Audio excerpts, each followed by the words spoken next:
This is Team 22165-1, submission to the TSA Video Game Design Challenge.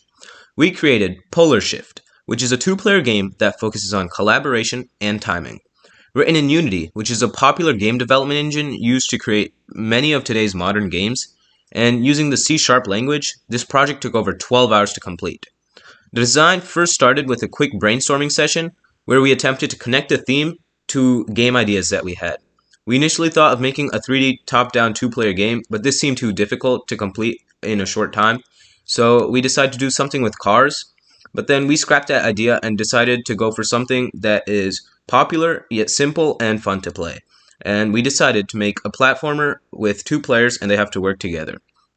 This idea was then transferred over to Unity, where we developed it. These tiles were used to build the levels, as Unity's game engine makes designing levels a breeze with their built-in tile mapping system. In the code, we also constantly check for new player inputs, which are defined by the W, A, and D keys for the movement of the blue character, and the red character uses the arrow keys to move. Additionally, when both players decide, they can press space to switch sides, and that's the main focus of our game. And we also check for constant collisions with other objects, such as with spikes, in which case the players die and they restart at their assigned spawn location. As the players progress, each level gets harder as more features are added, such as jump pads and a wind force that pushes against the players. This makes a challenging and engaging game that is suitable for a wide range of ages. Demonstration of the game. It's hosted on itch.io. Here we've got the instructions, which tell you the controls for the blue player and the red player, and that you can use space to switch the gravities of the players. It also gives you the objective, which is to get to the igloo on the other side. So let's start. Here we've got the red and blue players, and they can both jump and move.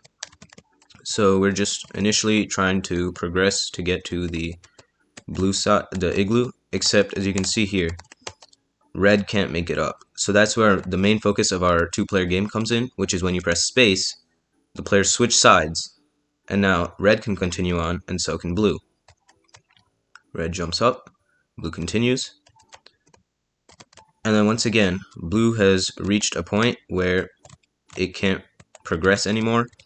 So what it's going to do is let red go ahead, and then once they press space, they switch sides again, and then blue can continue on its path. One thing to watch out for is the spikes, because if you touch them, you'll be sent back to the start of the level. And then blue continues on.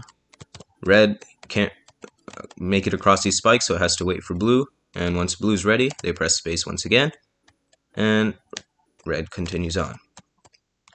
And then here, this is once again another switching location, as you have to switch, and then blue can jump over and up, and then over.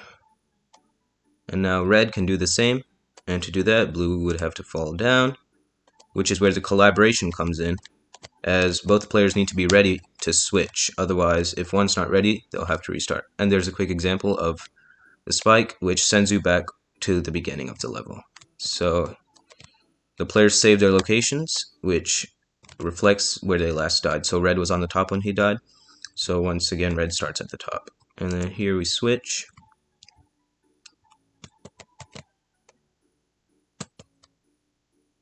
and continue on. Blue comes over, watching out for the spikes, they switch again, and then red continues over here, and then blue once again has to wait for red, and once they're ready, they press space, and now red has to make it across this gap, as it's too wide for them to jump. So blue waits for red to complete its path, and now that red is ready to switch, blue gets into a starting point, and once they're ready, they can switch, and almost at the end of the level, blue has to make it past this, and then here they've reached the igloo, which takes them into the next level. There's a quick demonstration.